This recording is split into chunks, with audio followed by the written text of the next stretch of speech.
मैंने जो कहा कि सबसे बड़ी समस्या है इंटरनेशनल ग्लोबलिस्ट एजेंडे को रोकना है। ग्लोबलिस्ट जो भारत को डिस्ट्रॉय करना चाहता है, खंड खंड में बांटना चाहता है, कमजोर करना चाहता है, उसको नरेंद्र मोदी समझ रहे हैं या नहीं समझ रहे हैं, या सब कुछ जानबूझ करके उनके साथ ये भी मिले हुए हैं?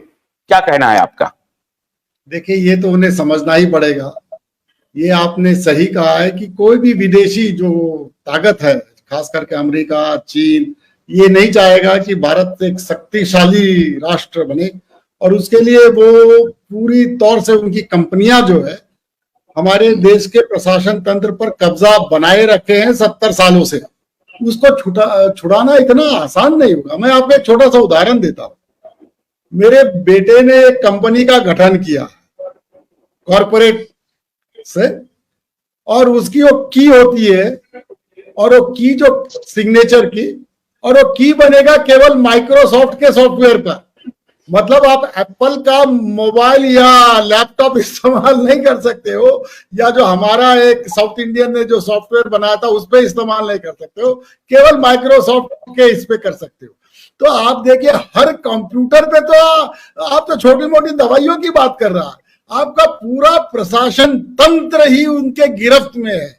इसीलिए एक ऑपरेटिंग सिस्टम कंप्यूटर से, ये माइक्रोसॉफ्ट से अलग बनाना पड़ेगा हमें। मोदी जी को बनाना पड़ेगा।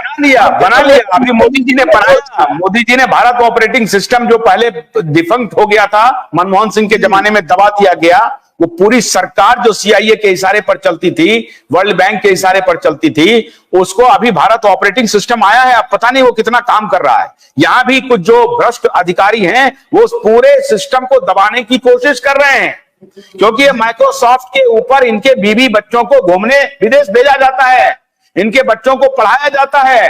भारत सरकार के ज्यादातर ब्यूरोक्रेट्स के बच्चे जो नालायक हैं, वो नालायक बच्चों को इन कंपनियों ने स्पॉन्सरशिप दिया हुआ है, और वो घूम रहे हैं विदेश में, भारत के साथ समझौता कर रहे हैं। ये नरेंद्र मोदी कब पकड़ेंगे? ये स्पॉन्सरशिप ही नहीं है, जो बड़े बड़े नौकरी जो देते हैं, जो इनकॉम्पिटेंट लोगों को भी देखते हैं। हर ब्यूरोक्रेट का आप बच्चा देखिए, पूछिए उसको कहाँ, तो यूएस में सेटल्ड है, लंदन में सेटल्ड है, वो ऑस्ट्रेलिया में सेटल्ड है, और करोड़ों की तनख्वाह पाता है। ये मैंने भी जब डीजीके में था, फौज के अंदर था, तब देखा कि भाई इतने टॉप लेवल के मंत्रालयों में और हर उच्च पदस्थ जो अधिकारी है, उसका बच्चा क्यों विदेश में ही शिक्षा ग्रहण करता है, क्यों बड़ी बड़ी कंपनियों में नौकरी पा लेता है, जब यहाँ पे बड़ी मुश्किल से पास हो पाता है। तो ये सोचने की बात है। देखिए आशुतोष जी, ये इतनी आसानी से नहीं जाएगी। इसको तो ये बात मानते हैं ना कि ये चुनौती है मोदी जी के सामने सबसे बड़ी? निश्चित तौर से उनको तो नया पहले तो कंप्यूटर मुक्त कराना पड़ेगा, कंप्यूटर और जो ऑपरेटिंग सिस्टम्स है। आप देखें, जो भी निर्णय आप लेते हैं कंप्यूटराइज चैनल में, वो तो उनको मालूम होता है। आपको ताज्जुब होगा कि फौज के अंदर भी मैंने देखा है, व्हाट्सएप और गूगल पर बहुत सारे एक्सरसाइज डिस्कशन हो जाते थे। उसमें आधिकारिक तौर से बैन है, लेकिन अब व्हाट्सएप के बगैर तो कोई व्यक्ति भारत में चल नहीं सकता। और हम ही को मालूम है कि वो कहेंगे कि इट इज सिक्योर्ड। बिल्कुल नहीं, उनको सब जानकारी होती है आपके हर चीज के बारे में, हर निर्णय के बारे में।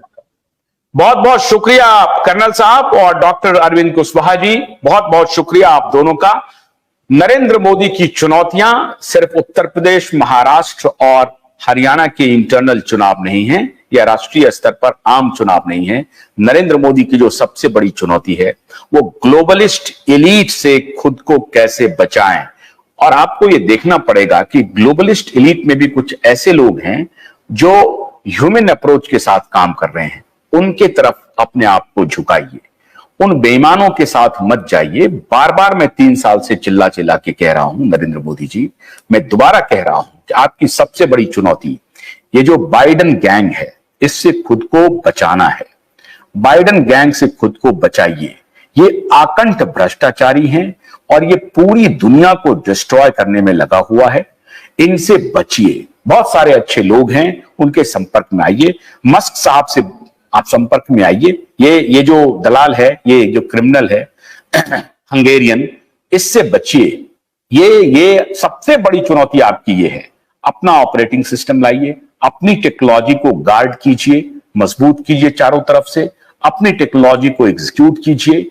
ये जो सोशल मीडिया प्लेटफॉर्म आपको डिस्ट्रॉय कर रहा है पूरी तरह से, उसमें जातिवादी फेनेटिसिज्म है, रिलीजियस फेनेटिसिज्म है, उसको बढ़ाया जा रहा है, छोटे छोटे वीडियोस बना करके सर्कुलेट किया जा रहा है, जातियों में तोड़ा जा रहा है, अगड़ा पिछड़ा सवर्ण इसकी लड़ाई करवाई जा रही है, हिंदू मुसलमान की लड़ाई करवाई जा रही है।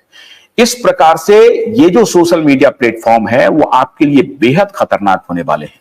तो इनको देखिए, ऐसे आईडीज को आइडेंटिफाई करके कि कौन इस तरह की मिस इंफॉर्मेशन को, गलत चीजों को दुष्प्रचारित कर रहा है, समाज को तोड़ने की बात कह रहा है, उनको पकड़ करके उनको सजा दीजिए और इस बाकी जो सोशल मीडिया पर है उसको भी, उस पर भी नियंत्रण रखिए।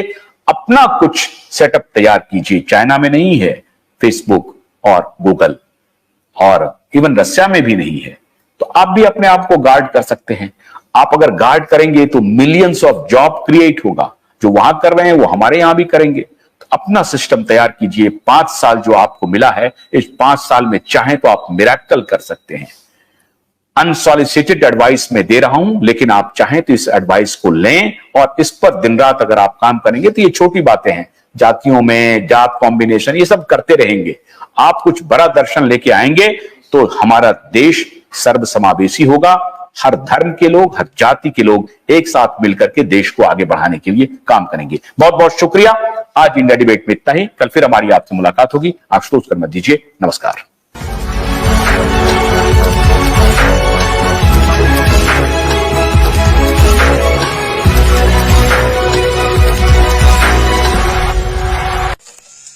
गन्ने की कड़ी बुनियाद, जिसे मराठी में खुड़किया और कुछ उत्तर भारत के क्षेत्रों में खुटकी भी कहा जाता है, उसे केवल भोलानाथ का 2-in-1 बैटरी ऑपरेटेड हार्वेस्टर कम ब्रश कटर आसानी से और बिना रुकावट के काट सकता है।